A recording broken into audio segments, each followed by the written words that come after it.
السلام عليكم ورحمة الله وبركاته. بسم الله الرحمن الرحيم. الحمد لله كفى وسلام على عباده الذين اصطفى. أما بعد، أعوذ بالله من الشيطان الرجيم. بسم الله الرحمن الرحيم. ولا تقربوا الزنا إنه كان فاحشة ومقتا وساء سبيلا. صدق الله العظيم.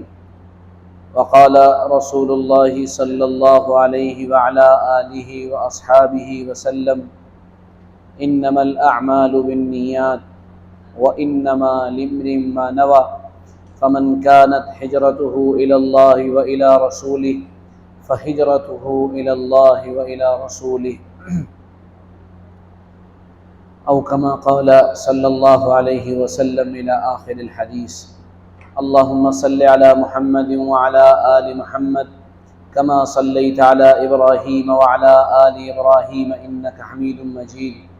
اللهم صل على محمد وعلى آل محمد وبارك وسلم. يا رب صل وسلم دائما أبدا على حبيبك خير الخلق كلهم. جزا الله عنا محمدا صلى الله عليه وسلم بما هو أهله. ہم لوگ جس علاقے اور جس ملک میں رہتے ہیں، یا دنیا کے بسنے والے انسان جس علاقے اور جس ملک میں رہتے ہیں، وہ علاقہ اور وہ ملک اور وہاں جو رہن سہن اور جو طور طریقے ہوتے ہیں، ان کو تہذیب کہا جاتا ہے، کلچر کہا جاتا ہے اور سویلائزیشن کہا جاتا ہے۔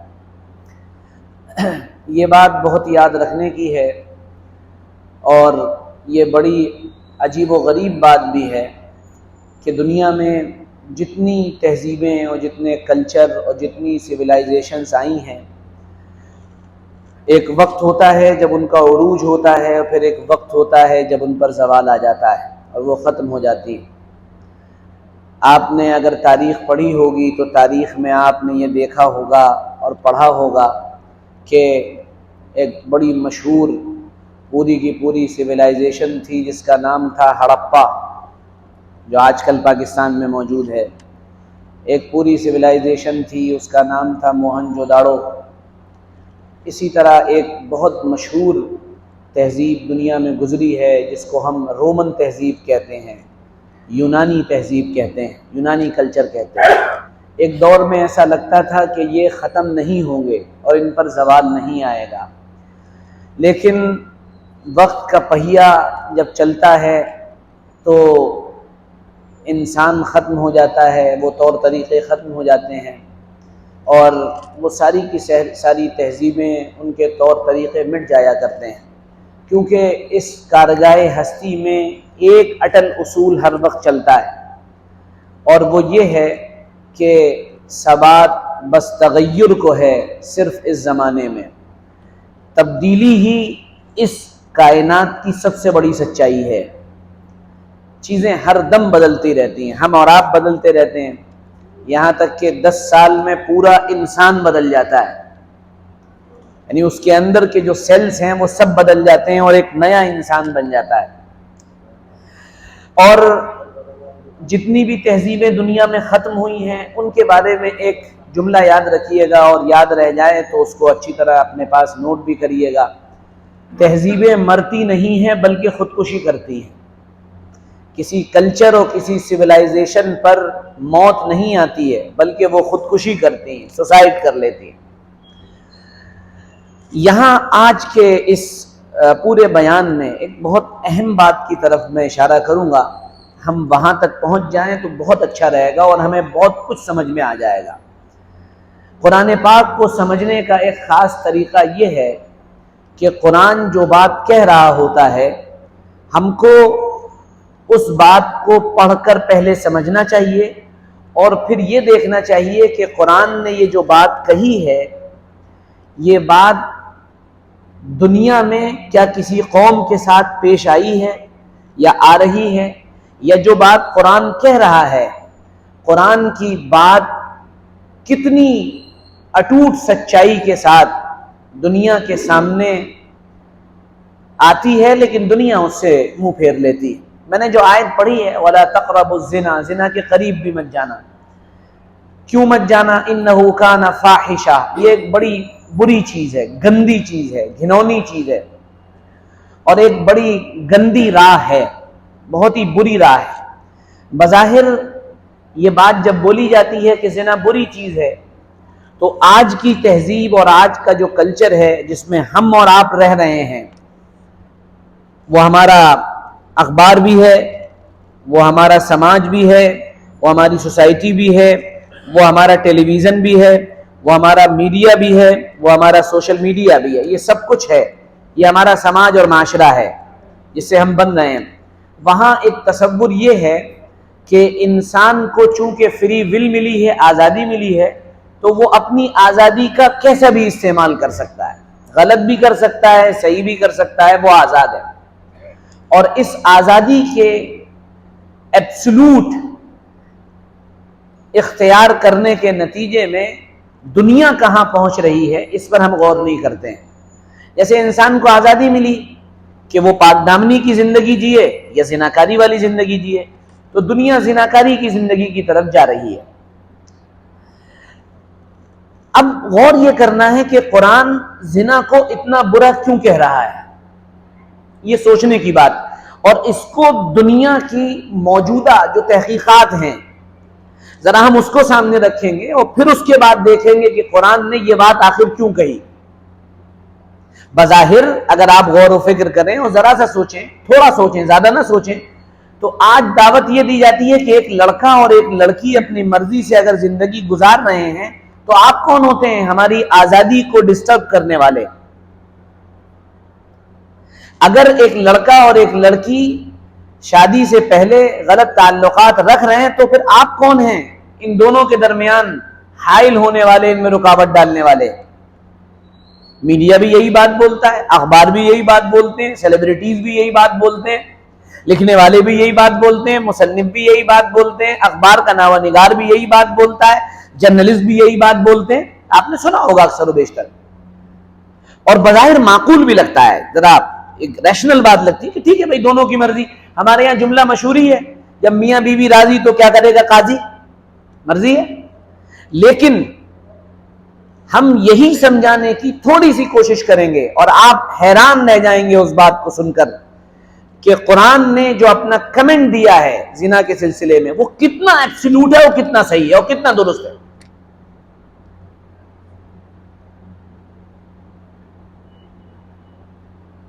تہذیبوں اور کلچر جتنے بھی ہیں، سویلائزیشن جتنی بھی ہیں، ان پر جو زوال آیا ہے ایک قدرتی زوال بھی ہوتا ہے۔ زلزلہ آ گیا، کوئی بہت بڑی بیماری کرونا ٹائپ کی ڈیزاسٹر جسے کہا جاتا ہے، نیچرل ڈیزاسٹر ہو گیا، اس کی وجہ سے زوال ہو گیا۔ کبھی اکانومی بیٹھ گئی پوری کی پوری، تب زوال آ گیا۔ کبھی لڑائی دنگے بھڑک گئے، زوال آ گیا۔ لیکن یہ چیزیں ایسی ہیں جو ہمارے قابو میں نہیں ہیں۔ ہمارے قابو میں جو چیز ہے ہم اس پہ بات کریں گے، اور صرف ایک پوائنٹ پہ بات کریں گے، زیادہ پہ نہیں، وقت ہی نہیں۔ اور یہ بات میری اپنی نہیں ہے، آپ ہو سکتا ہے میری اپنی بات کہہ کے اسے ریجیکٹ کر دیں، لیکن یہ بات میں ایک بڑی زبردست تحقیق ہے اس سلسلے میں، اور وہ تحقیق کرنے والا ایک انگریز ہے، ایک گورا ہے، اور اس نے اپنی تحقیق میں دنیا کی 86 تہذیبوں پر، 86 سویلائزیشنز پر، تہذیبوں پر اس نے اپنی ریسرچ کی ہے، 86 تہذیبیں۔ میں تو یہی پڑھ کے حیران تھا کہ اس نے کتنی محنت کر ڈالی، اور پھر اس نے ان 86 تہذیبوں میں خوش ہونے کے جو ذریعے تھے ان پر بھی کام کیا ہے کہ انسان خوش کیوں ہوتا ہے، اور پھر اس پر بھی کام کیا ہے کہ زوال کیوں آیا ان تہذیبوں پر۔ تو اس نے جو معلومات دی ہیں وہ بڑی حیران کر دینے والی ہیں۔ وہ اپنی ان معلومات میں جو بات پیش کرتا ہے، میں اس کو پوائنٹ وائز آپ کے سامنے رکھ رہا ہوں، پوائنٹ ٹو پوائنٹ رکھ رہا ہوں۔ وہ کہتا ہے کوئی بھی تہذیب بچے کی طرح پیدا ہوتی ہے، بہت ہی چھوٹی سی ایک جماعت ہوتی ہے، وہ دھیرے دھیرے بڑی ہونا شروع ہوتی ہے۔ آپ دیکھ لیجئے محمد رسول اللہ صلی اللہ علیہ وآلہ وسلم کے دور میں آپ چلے جائیے، آپ وہاں پہنچیں گے تو آپ کو ملے گا ایک چھوٹی سی جماعت تھی مکہ مکرمہ میں جو انگلیوں پہ گنے جا سکتے تھے۔ وہاں ظلم اور زیادتی جب بڑھ گئی، یہ لوگ ہجرت کر کے مدینہ منورہ آ گئے، وہاں بھی تھوڑے سے لوگ تھے لیکن دھیرے دھیرے یہ تعداد بڑھی، اور تاریخ حیران تھی کہ 100 سال کے اندر اندر یہ تہذیب دنیا کے بڑے حصے پر چھا گئی، یہ دین دنیا کے بڑے حصے پر غالب آ گیا۔ یہ تاریخ ہم سنتے رہتے ہیں، اکثر و بیشتر ہماری نگاہوں سے گزرتی ہے، لیکن جب وہ شروع ہوئی تھی تو بہت چھوٹی سی تھی۔ نرمدا ندی جو ہے، وہ جو آپ نام سنا ہوگا، ایک مرتبہ مجھے سفر کا اتفاق ہوا پہاڑوں کے، تو کسی نے کہا کہ نرمدا ندی جہاں سے نکلتی ہے آپ وہ جگہ دیکھنا چاہیں گے؟ میں نے کہا بالکل۔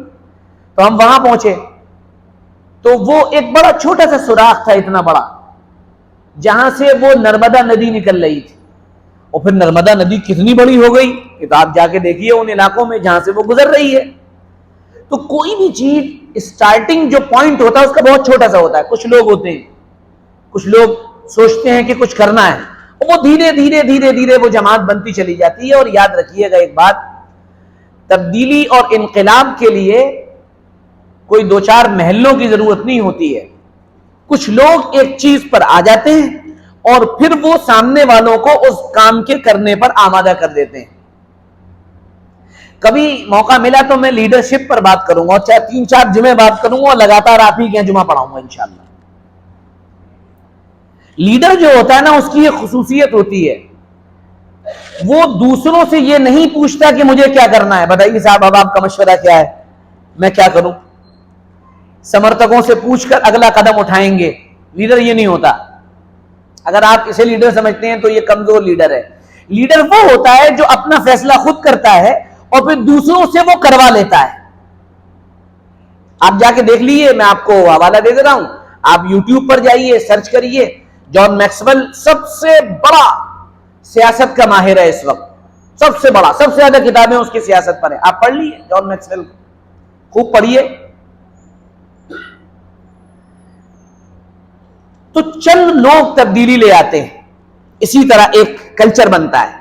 جیسے جناب رسول اللہ صلی اللہ علیہ وسلم نے اپنا کلچر بنایا تھا، ایک تہذیب آئی تھی کہ وہ تہذیب اللہ پر ایمان، توحید، رسالت، آخرت، مرنے کے بعد کی زندگی، اور پھر اس کے ذریعے سے جو اچھے کام نکل رہے تھے، یعنی جب یہ چیزیں آتی ہیں تو آدمی ایماندار ہو جاتا ہے، یہ چیزیں آتی ہیں تو دیانتدار ہو جاتا ہے، یہ چیزیں آتی ہیں تو پھر انسان باحیا ہو جاتا ہے، وغیرہ وغیرہ۔ یہ ساری چیزیں اس معاشرے کے اندر پنپی آئیں اور وہ معاشرہ بڑھتا چلا گیا، یہاں تک کہ بڑی دنیا کے حصے کو اس معاشرے اور سماج اور اس تہذیب نے گھیر لیا۔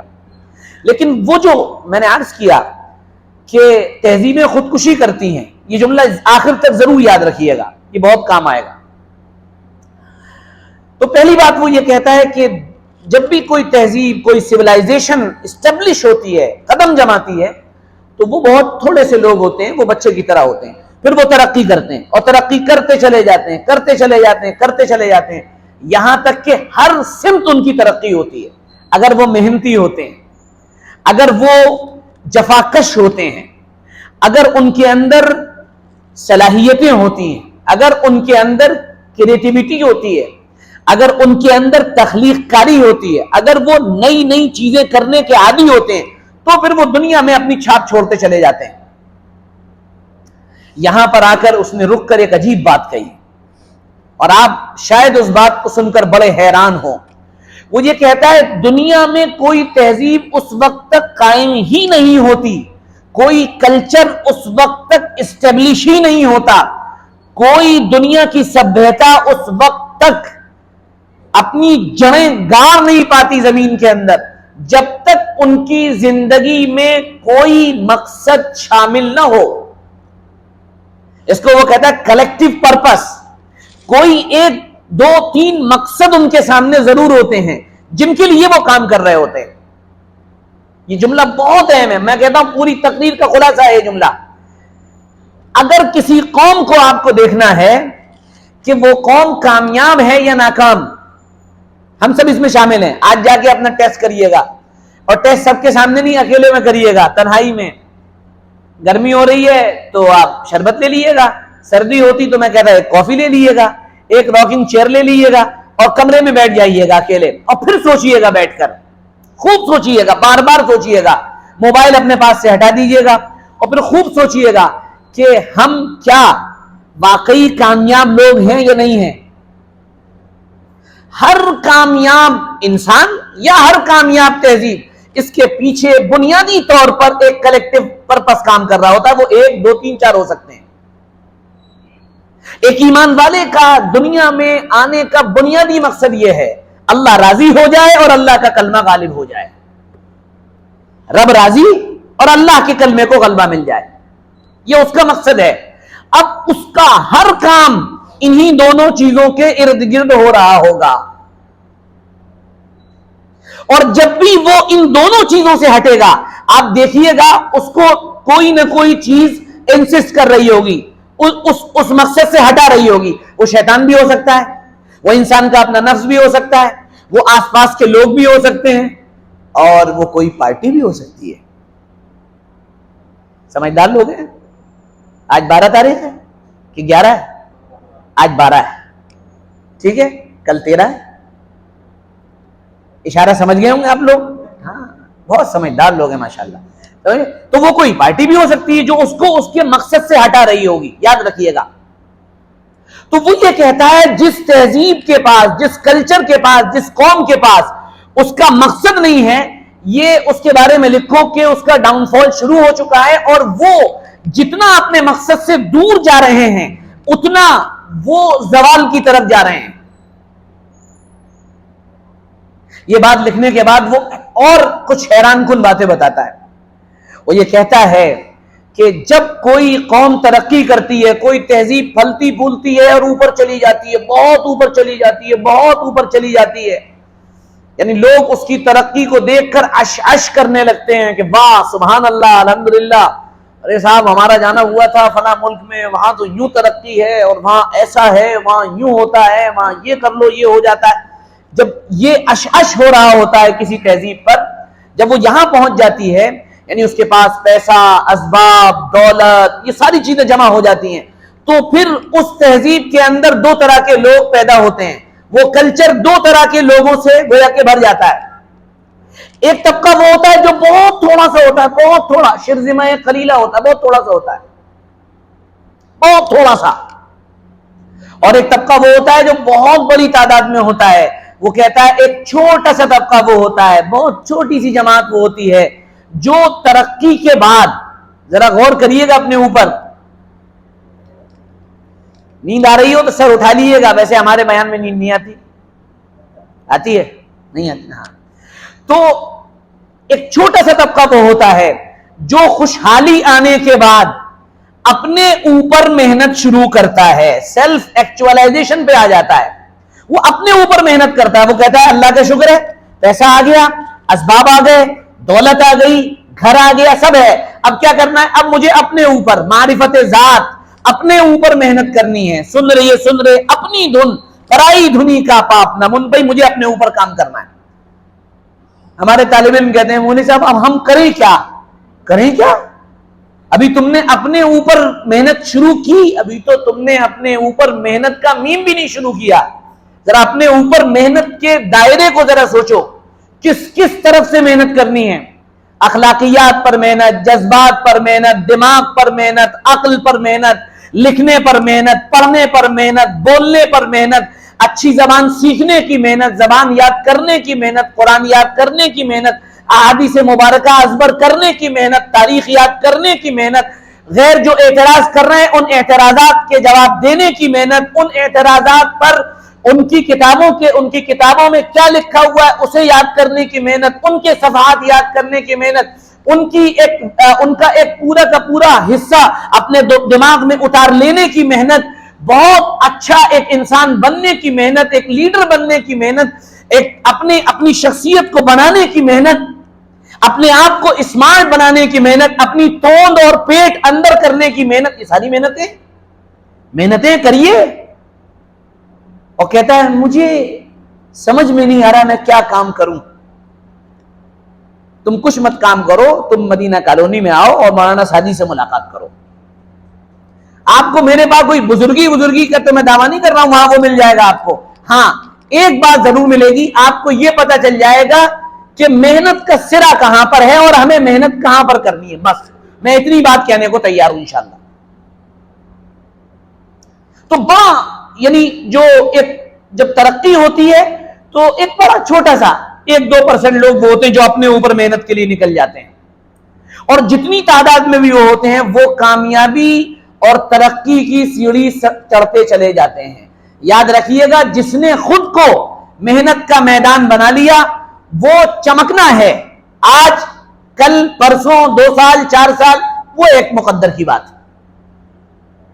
جو اپنے کو اوپر محنت کر رہا ہے نا، وہ جیسے غبارہ دیکھا نا، تو غبارہ آپ اس میں پھونک مارتے جائیے تو ایک وقت تک ہی اس میں ہوا آئے گی، اس کے بعد کیا ہوگا؟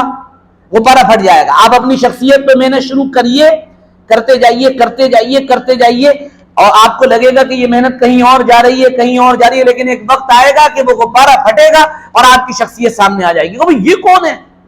ہاں یہ وہ تھا جو خاموشیوں میں کمرے سے نکلتے ہی نہیں تھا کبھی. یہ اس کی صورت دیکھنے کو ہم ترس جاتے تھے. یہ کون تھا؟ یہ سوچتا تھا یا پڑھتا تھا؟ یہ سوچتا تھا یا لکھتا تھا؟ کتابیں اس کے لیے بریانی اور پائے سے زیادہ محبوب تھیں. یہ دیکھتے ہی نہیں تھا کہیں، یہ اپنے کام میں لگا ہوا تھا، بس اپنا کام کر رہا تھا. اور آج جب یہ نکل کر آیا تو پھر جب یہ بولے گا تو لوگ سنیں گے، جب یہ لکھے گا تو لوگ پڑھیں گے، جب یہ بات کرے گا تو لوگ ٹھہر جائیں گے. اس کے لیے محنت ہے، یہ بنا محنت کے نہیں ہوتا. آپ یہ چاہیں کہ موبائل دیکھتے رہیں اور شارٹ ریلز دیکھتے رہیں اور فیس بک پر ویڈیو بھی دیکھتے رہیں اور آپ اپنے وقت اور ٹائم کو برباد کرتے رہیں اور آپ کا پڑھنے لکھنے سوچ سمجھ تعقل تدبر ان تمام و تفکر سے کوئی تعلق نہ ہو اور پھر آپ کسی کام کے بن جائیں، تو پھر آپ ایک کام کے بنیں گے اور وہ کام یہ ہوگا کہ آپ دنیا میں لوگوں کے لیے صرف ایک بوجھ بن کے رہ جائیں گے. آپ لوگوں کے پیچھے چلنے کے قابل رہ جائیں گے، آپ لوگوں کی اتباع کرنے والے بن جائیں گے، آپ فالوور بن جائیں گے، آپ کو فالو نہیں کیا جائے گا. ارے سمجھ میں آ رہی میری بات؟ تو اپنے اوپر محنت یہ بڑا چھوٹا سا حصہ. ذرا پورے مجمع میں بھی اپنے اوپر غور کروں، آپ بھی غور کریے. ہم میں سے کتنے لوگ ہیں جو اپنے اوپر محنت کو اپنی زندگی کا مقصد بنائے ہوئے ہیں، یا آج کم سے کم یہ ارادہ کر کے جائیں کہ ہاں جتنی باتیں کی گئی ہیں کہ اس لائن سے محنت کرنے کی ضرورت ہے، یہ ہمیں اپنی زندگی کے اندر لانی. مدتیں ہو جاتی ہیں ہمیں سورہ فاتحہ ڈھنگ سے یاد نہیں، مدتیں ہو جاتی ہیں 10 سورتوں سے اوپر نہیں، زمانہ گزر گیا ابھی ہمیں اردو پڑھنا نہیں آئی، مدتیں ہو گئیں ابھی ہم 4 لفظ صحیح سے بول نہیں سکتے، 10 سال 15 سال ہم دینداری کے چوگے اور چولے میں ہیں اور ابھی ہمیں لوگوں سے بات کرنے کا طریقہ اور سلیقہ نہیں آیا، ابھی ہمارے اخلاق اچھے نہیں ہوئے. کہاں جی رہے ہیں پھر ہم؟ کس جگہ جی رہے ہیں؟ یہ تو ایک طبقہ ہوتا ہے جو اپنے اوپر محنت کو مقصد بناتا ہے. اور میں ہر نوجوان سے کہوں گا جس کی عمر 20 22 23 24 25 26 30 تک ہے، ابھی وقت ہے لوٹ آؤ، ابھی وقت ہے اپنے اوپر کام شروع کر دو. اور بہت ہی قابل قدر ہے وہ نوجوان جس کو اپنے اوپر یہ 20 22 سال کی عمر میں محنت کرنے کا موقع مل جائے اور وہ لگاتار محنت کرے، وہ چمکتا چلا جائے گا، وہ ستارے کی طرح چمکے گا انشاءاللہ. ایک دوسری بڑی جماعت ہوتی ہے جب خوشحالی آتی ہے اور جب ترقیات ہوتی ہیں، گودام بڑھیا چل رہا ہے، آرڈر بہت اچھے ملنے لگے اور کام برانچیں پھیلتی چلی گئیں، تو ایک دوسرا طبقہ ہوتا ہے. یہ کوئی بھی کاروبار ترقی کر گیا تو دوسرا طبقہ وہ ہوتا ہے جو آزاد ہو جاتا ہے. وہ کہتا ہے آزادی بابر بیش کوش کے عالم دوبارہ نیست.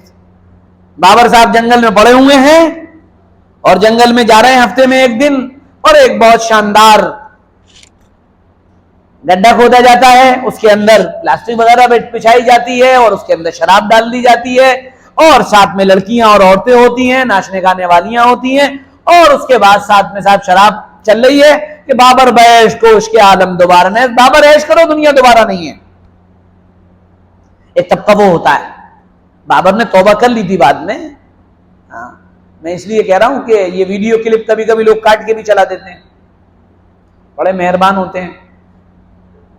ایک صاحب تھے، ابھی ہمارا جو یوٹیوب چینل ہے ہم اس پہ بیٹھے ہوئے تھے، ہم نے کہا بھائی ذرا دیکھو کیا ہے، تو ایک صاحب تھے نتن گپتا صاحب، انہوں نے ہماری ویڈیو ڈال رکھی تھی اپنے چینل پر، اور ہمارا یوٹیوب اتنا بڑا بیوقوف ہے کہ وہ ہم سے کہہ رہا ہے کہ آپ نے ان کی چیز چوری کی ہے۔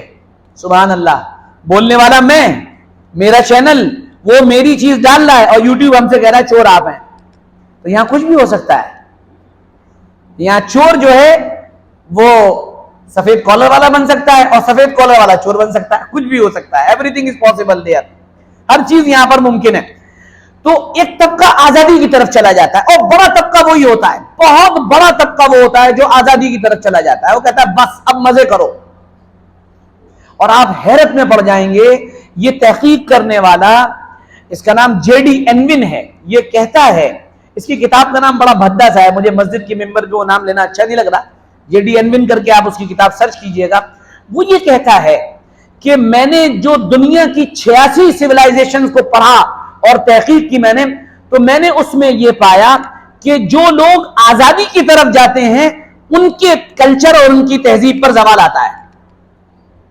یہ کہتا ہے ان کی تہذیب اور ان کا کلچر اور ان کی سبھیتا یہ گرنے لگتی ہے، اس کا گراف نیچے آنے لگتا ہے، ان کے گراف کا گویا کہ ایک ڈکلائن شروع ہو جاتا ہے، یہ ختم ہونا شروع ہو جاتے ہیں، اور یہ دھیرے دھیرے کر کے بالکل اینڈ کی طرف پہنچنے لگتے ہیں۔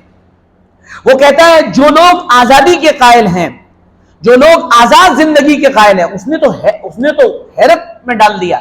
وہ کہتا ہے کہ شادی سے پہلے، اس نے یہ تقسیم کی ہے، وہ کہتا ہے شادی سے پہلے لڑکا اور لڑکی کا تعلق ہونا چاہیے یا نہیں ہونا چاہیے۔ اس نے کہا 3 طرح کے لوگ ہیں، کچھ لوگ تو وہ ہیں جو یہ کہتے ہیں ہاں کوئی بات نہیں عیش کرو، اور کچھ لوگ وہ ہیں جو یہ کہتے ہیں کہ نہیں بالکل نہیں، نہ کوئی بات، نہ کچھ نہیں، اور تیسرے لوگ یہ ہوتے ہیں کہتے ہیں کبھی کبھی مل لیا کرو اور کبھی کبھی اپنا ذرا پردے میں بھی رہا کرو۔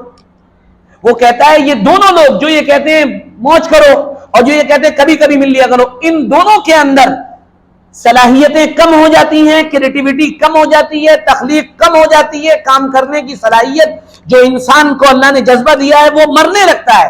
اور وہ لوگ جو پابندی میں رہتے ہیں، ہمارے تبلیغی اپنا بیچارے سیدھے سچے مولوی ملا لوگ، کہ صاحب وہ ایک صاحب ہمارے پاس آیا، آپ کا رشتہ ہو گیا؟ ہو گیا۔ آپ نے اپنی بیوی کو دیکھا؟ میں نے کہا ہم نے تو نہیں دیکھا۔ ارے بنا دیکھے کر لیا؟ میں نے کہا بنا دیکھے کر لیا۔ ایمان بالغیب، ہمارا تو ایمان بالغیب ہے، دیکھا ہی نہیں کر لیا۔ وہ یہ کہتا ہے جہاں پر یہ پابندیاں ہوتی ہیں کہ نہیں بالکل نہیں ملنا، بالکل بات چیت نہیں، وہ کہتا ہے ایسے لڑکے اور لڑکیوں کے اندر زبردست صلاحیتیں ہوتی ہیں، وہ فوکسڈ ہوتے ہیں۔ اب آپ کو مطلب سمجھ میں آیا؟ وَلَا تَقْرَبُوا الزِّنَا، زنا کے قریب بھی مت جانا، یہ بری چیز ہے، یہ غلط راستہ ہے، یہ بے حیائی کا راستہ ہے، یہ تمہارے اندر سے تمہاری صلاحیتوں کو لوٹ لینے والا ڈاکو ہے، ختم کر دے گا تمہیں یہ۔ پھر وہ یہ کہتا ہے کہ، اور بڑی عجیب، نے اس کی تحقیق پر بھی مجھے حیرت ہو رہی تھی، وہ یہ کہتا ہے کہ جب معاشرہ آزاد ہوگا وہاں پر 2 باتیں پیدا ہو جائیں گی، بڑی حیران کن باتیں۔ وہ یہ کہتا ہے لوگوں کی ہمتیں پست ہو جائیں گی، لوگ ڈر میں جینے لگیں گے۔ مجھے جناب رسول اللہ صلی اللہ علیہ وسلم کی بات یاد آئی کہ جب آدمی گناہ کرتا ہے وہ انجانے خوف میں مبتلا ہو جاتا ہے، انجانا خوف آ جاتا ہے آدمی کے اوپر، ہر وقت ایک ڈر اور ایک خوف مسلط ہو جاتا ہے۔ پھر وہ دوسری بات کہتا ہے کہ اس کا نتیجہ یہ ہوتا ہے کہ جب عوام میں ڈر، خوف اور بزدلی آ جاتی ہے تو جملہ یاد رکھیے گا، بڑا زبردست جملہ ہے، وہ کہتا ہے پھر کمینے اور ذلیل اور رذیل اور بدترین قسم کے انسان وہ حکومت کی چابیوں پر قبضہ کر لیتے ہیں، کیونکہ آپ کے اندر صلاحیت تو رہی نہیں، آپ نے اپنے اوپر محنت تو کی نہیں، آپ کو جو موقع ملا تھا محنت کرنے کا اپنی ذات پر وہ تو آپ نے گنوا دیا، اور آپ چل پڑے آزادی کی راہ پر، اور آپ نے آزادی کی راہ اختیار کی، خود کو آزاد کر دیا، خود کو موج و مستی میں ڈال دیا۔ اس کے نتیجے میں طاقت، قوت، ہمت، صلاحیت، کیپیبلٹی، پوٹینشیلٹی، جو چیزیں آپ کے اندر تھی وہ سب ختم ہو گئی۔ اب جب سب چیزیں ختم ہو گئی تو نتیجہ کیا ہوا؟ ہماری زبان میں پاپے چوزیے آپ بیٹھ کے۔ اور وہ لوگ جنہوں نے اپنی صلاحیتوں کو کسی حد تک بچا کر رکھا تھا، وہ اقتدار کی کنجیوں پر قبضہ کر لیتے ہیں، اور جب اقتدار کی کنجیوں پر ان کا قبضہ ہو جاتا ہے، میں بہت دور کا اشارہ کر رہا ہوں، تو پھر وہ اپنے لوگوں کو جوڑنے کے لیے، اپنے لوگوں کو قریب لانے کے لیے ایک کارڈ کھیلتے ہیں جس کو نفرت کا کارڈ کہا جاتا ہے۔ پھر وہ کیرلا کی سٹوری بناتے ہیں، کیرل سٹوری۔ ان کو کیرلا کے اندر جو موپلا مسلمان جو ان کا قتل عام ہوا تھا وہ یاد نہیں آتے، وہ کیرلا کی ایک پوری فلم بنا دیتے ہیں اس کے اوپر۔ اور مقصد کیا ہوتا ہے؟ ہم لمبی کوئی تحقیق میں نہیں جا رہے ہیں، مقصد صرف یہ ہوتا ہے، اس پوری فلم کی جو کہانی یا اس کا جو کچھ کریشن کیا گیا اس کا صرف ایک مقصد ہے، اور اس مقصد کو آپ نازی جرمنی میں تلاش کر سکتے ہیں۔ ہٹلر نے اپنے دور میں باقاعدہ یہی کام کیا تھا، 2 فلمیں باقاعدہ بنوائی تھی، ریلیز کروائی تھی، ان میں باقاعدہ وہاں کے رہنے والے یہودیوں کو مجرم بتایا گیا تھا، ظالم بتایا گیا تھا، بدکردار بتایا گیا تھا، برا بتایا گیا تھا، ان کی کردار کشی کی گئی تھی، جس کے نتیجے میں وہاں کی جرمن عوام وہ ان لوگوں کے خلاف ہو گئی، یعنی یہودیوں کے خلاف ہو گئی، اور اس نے پوری آزادی دی، ایک وقت آنے پر پوری آزادی دی ہٹلر کو کہ تم یہودیوں کو قتل کر سکتے ہو تو کرو۔ اور اس دور میں اس نے بھی یہی اعلان کروایا تھا کہ سارے لوگ اس فلم کو ضرور دیکھیں۔ واٹ اے سملیرٹی، کتنی زبردست سملیرٹی ہے۔ اور اس نے اپنے دور میں جو پہلی فلم بنوائی تھی وہ فلاپ ہو گئی تھی، جیسا کہ شاید اگنہوتری جی کی کشمیر فائلز زیادہ نہیں چل پائی۔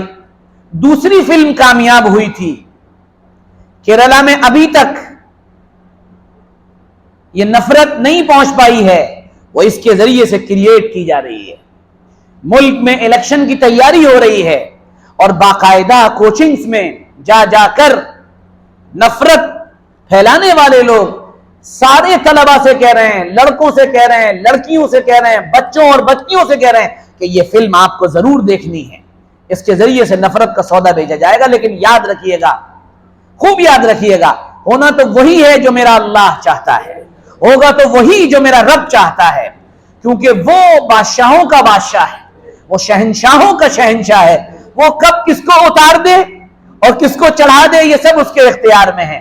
کل آپ دیکھیے گا، کل آپ کی نگاہ اس پر جائے گی کہ قل اللہم مالک الملک تؤتی الملک من تشاء، وہ کیسے لوگوں کو عزتیں دے دیتا ہے اور کیسے ایک ہفتے پڑے رہنے والوں کو ذلت اور رسوائی کا شکار بنا دیتا۔ دیکھیے گا انشاءاللہ کل یہ چیز آپ کے سامنے آئے گی، انشاءاللہ یہ آپ کے سامنے آئے گی کل انشاءاللہ یہ چیز، اور ہماری باتیں بھی آپ کو یاد آئیں گی۔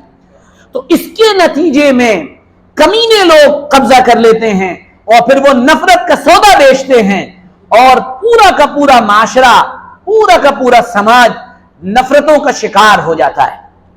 اور جب نفرت پھیلے گی وہاں ترقی ہو ہی نہیں سکتی ہے۔ ایک بڑی کامن سینس کی بات میں آپ سے کہہ رہا ہوں، بالکل کامن سینس کی بات، اور وہ بات صرف اتنی سی ہے، ایک ملک کے اندر جہاں 20 سے 25 کروڑ کی ایک آبادی ہے پوری، آپ کیا چاہتے ہیں؟ کیا آپ اس کو قتل کر دیں؟ یہ پاسبل نہیں ہے، یہ ممکن نہیں ہے۔ آپ کیا چاہتے ہیں کہ آپ اس پوری کی پوری کمیونٹی کو ایک سائیڈ کر دیں؟ 25 کروڑ کی کمیونٹی اگر ایک سائیڈ ہو گئی اور وہ ترقی کی اس دور میں سب کے ساتھ نہیں دوڑ پائی تو یہ ملک ترقی نہیں کرے گا۔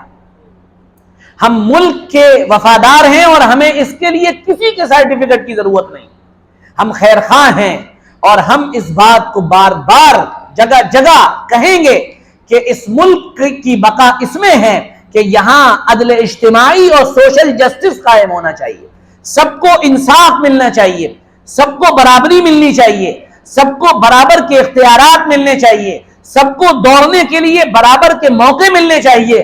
اگر یہ موقع نہیں ملے تو ہوگا یہ، کچھ لوگ بہت ترقی کر جائیں گے جن کے پاس موقع ہیں، اور کچھ لوگ بہت پیچھے رہ جائیں گے۔ قرآن نے ایک جملے کے اندر ایک چھوٹی سی آیت میں سب کو بیان کر دیا ہے، کَإْ لَا يَكُونَ دُولَةً بَيْنَ الْأَغْنِيَاءِ مِنْكُمْ، ایسا نہ ہو کہ دولت تمہارے مالداروں کے درمیان گردش کرنے لگے اور غریب محروم رہ جائے۔ یہ الگ موضوع ہے۔ تو زنا کا جو اثر اور فری ول کا کی غلط جو ہماری اختیار کرنے کا جو طریقہ ہے، اس کا اثر صرف ایک انسان تک نہیں رہتا ہے، وہ ملک کی تباہی تک انسان کو پہنچا دیتا ہے۔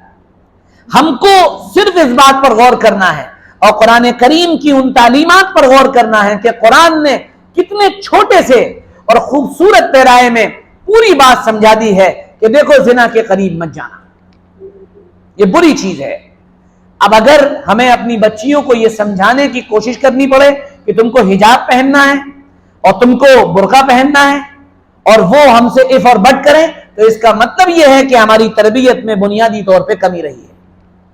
یہ دور ادھر ادھر کی باتوں کو کرنے کا نہیں ہے، یہ دور چھوٹی چھوٹی چیزوں میں الجھنے کا بالکل نہیں ہے، یہ دور اس کا ہے کہ اجتماعی طور سے سب لوگ مل کر جن کو اللہ نے صلاحیت دی ہے وہ پورے کے پورے سماج کی تربیت میں اپنے آپ کو جھونک دیں، لڑکوں کی، لڑکیوں کی، بچوں کی، بچیوں کی تربیت میں لگائیں اپنے آپ۔ ہمارے کوچنگ والے، ہمارے اسکول والے، ہمارے جو ادارے چلانے والے ہیں وہ ادھر متوجہ ہوں کہ اپنے بچوں کو دینی تربیت اور ان کی ذہن سازی اور ان کی فکر کا صحیح کرنا یہ اپنی زندگی کا لازمی جز بنا لیں۔ ہر نوجوان دوسرے نوجوان سے ایمان پر، اللہ پر، آخرت پر، مرنے کے بعد کی زندگی پر بات کر رہا ہو، وہ کامیابی ناکامی کو اس نظریے سے نہیں دیکھ رہا ہو کہ اس نے اس کا ساتھ دیا تو وہ کامیاب ہو گیا، وہ کامیابی اور ناکامیابی کو اس نظریے سے دیکھتا ہو کہ میرے رب نے چاہا تو اسے کامیاب کر دیا، میرے رب نے چاہا تو اسے ناکام کر دیا۔ میں آپ سب سے بڑی درخواست کرتا ہوں، عاجزانہ درخواست کرتا ہوں کہ اجتماعی تربیت کے لیے ایک بات ضروری ہے کہ ایک مرتبہ لوگوں کو جوڑ کر ان پر محنت کی جائے اور ان کے اوپر کام کیا جائے۔ جون کے مہینے میں انشاءاللہ یہ ہمارا ارادہ ہے کہ انشاءاللہ ہم اپنے اسکول اور کالج میں پڑھنے والے طلبہ کو کسی بھی مسجد میں، ہو سکتا ہے آپ ہی کی مسجد میں، ایک ہفتے کے لیے جوڑیں اور ان سے روزانہ 1-2 گھنٹے لے، روزانہ 1-2 گھنٹے لے اور ان سے کہیں کہ بنیادی طور پر اپنا عقیدہ صحیح کر لو، بنیادی طور پر اپنی نماز صحیح کر لو، روزانہ حضور صلی اللہ علیہ وسلم نے کیا ذکر و اذکار بتائیں یہ یاد کر لو، اور کم سے کم نماز جنازہ کا طریقہ اور میت کو غسل دینے کا طریقہ سیکھ لو۔ کم سے کم یہ موٹی موٹی باتیں ہمارے ساتھ رہو اور سیکھو۔ آپ یہ بتائیے کہ کتنے لوگ اس کے لیے تیار ہیں؟ آواز بھی اتنی ہلکی نکل رہی ہے کہ ایسا لگتا ہے کہہ رہے ہیں بھیا کہہ دیا تم نے، اب جلدی سے نماز کھڑی کرو۔ بتائیے آپ لوگ تیار ہیں اس کے لیے کہ نہیں تیار ہیں؟ سب ہارے ہاتھ تو اٹھا دو ایک مرتبہ کم سے کم۔ ہاں آپ تیار رہیے، ہم انشاءاللہ آئیں گے، آپ سے بات کریں گے اور انشاءاللہ ہو سکتا ہے آپ ہی کی مسجد میں انشاءاللہ مشورہ ہو جائے تو یہیں پر باقاعدہ ایک کیمپ کی شکل میں جتنے بھی بچے آئیں گے، ہمارے طلبہ ہوں گے، ہم بھی ساتھ میں ہوں گے، اور ایک ہفتہ عصر سے لے کر عشاء تک وقت لیں گے اور ان کو نماز اور ان کو بنیادی عقائد اور ساتھ میں ان کو جو روزانہ کی دعائیں ہیں وہ، اور اس میں جوان بھی اور بچے بھی اور بوڑھے بھی سب شامل ہو سکتے ہیں انشاءاللہ، ہوں گے سب لوگ شامل انشاءاللہ۔ اللہ سے دعا ہے اللہ ہمیں اس دور میں صحیح فکر کے ساتھ جینے کی توفیق عطا فرمائے، ایمان پر جینے کی اور ایمان پر مرنے کی توفیق عطا فرمائے، کلمے پر جینے کی اور کلمے پر مرنے کی توفیق عطا فرمائے۔ اقبال نے کہا تھا یہ نغمہ فصل گل و لالا کا نہیں پابند، بہار ہو کے خزاں لا الہ الا اللہ، اور اگلے جملے میں کہا تھا گرچہ بت ہیں جماعت کی آستینوں میں، مجھے ہے حکم اذاں لا الہ الا اللہ۔ کچھ بھی ہو، حالات کتنے بھی مایوس کن ہو، ہمیں ہارنا نہیں ہے، کیونکہ ہماری سب سے بڑی امید ہمارا رب ہے جو اندھیروں میں بھی ہم کو یہ امید دلاتا ہے کہ تم پریشان مت ہو، میں تمہارے ساتھ ہوں۔ اللہ ہم سب کو کہنے سننے سے زیادہ عمل کی توفیق عطا فرمائے۔